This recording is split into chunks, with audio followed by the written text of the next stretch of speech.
My name is Angelica Villagrana and I represent the San Diego Regional Chamber. The San Diego Chamber of Commerce strongly supports EPA's tentative decision. Honor being the signature person on the application. So as former director of the Metropolitan Wastewater Department. There are a few people in the world that have read all the related information, and almost all of them are in this room, and almost all of them, all of those folks, as far as I know, all support the application.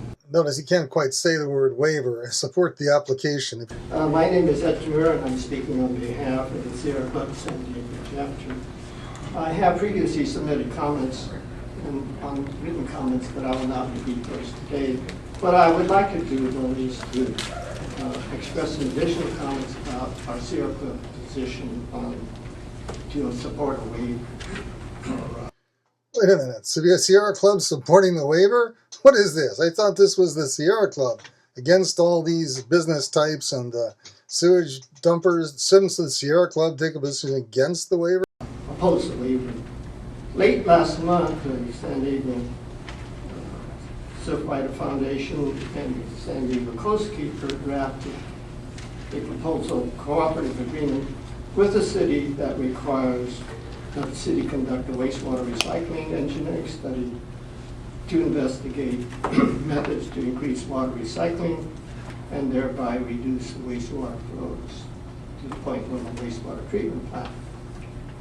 This will then give the potential to upgrade the secondary treatment in our view. In return, the Surfrider and Coastkeeper would support the EPA tentative waiver.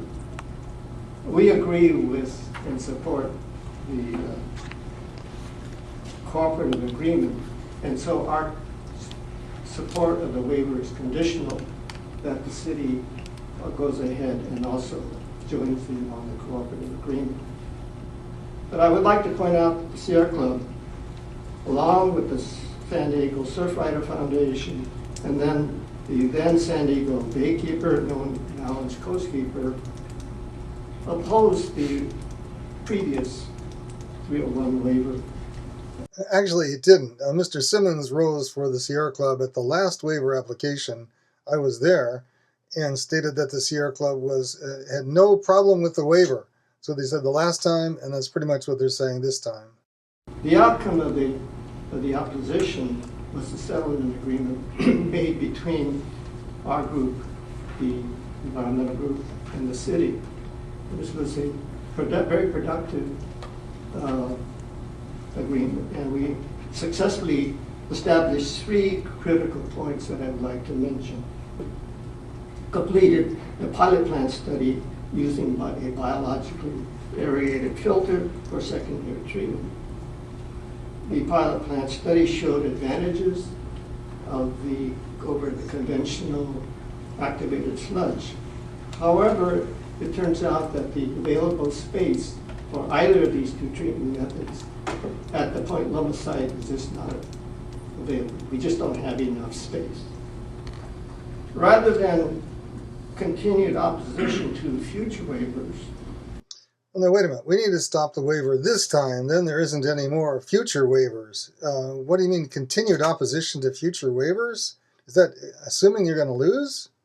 The cooperative agreement, however, will open the way to achieve increased water recycling and timely secondary or better treatment for the Point Loma plant, which I think is very important to address the emerging issues of contaminants of concern, such as personal care products and pharmaceuticals, as well as things such as the fire retardants. These are really pressing issues today, as we are finding out. That concludes my comments.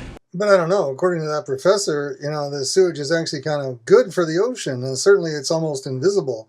So I think there's a genuine disagreement here. The Sierra Club, on the one hand, is proceeding to support the waiver on the basis that maybe someday something will be done about it. But the scientific position is that the waiver secondary isn't even necessary, because actually the sewage is really good for the ocean.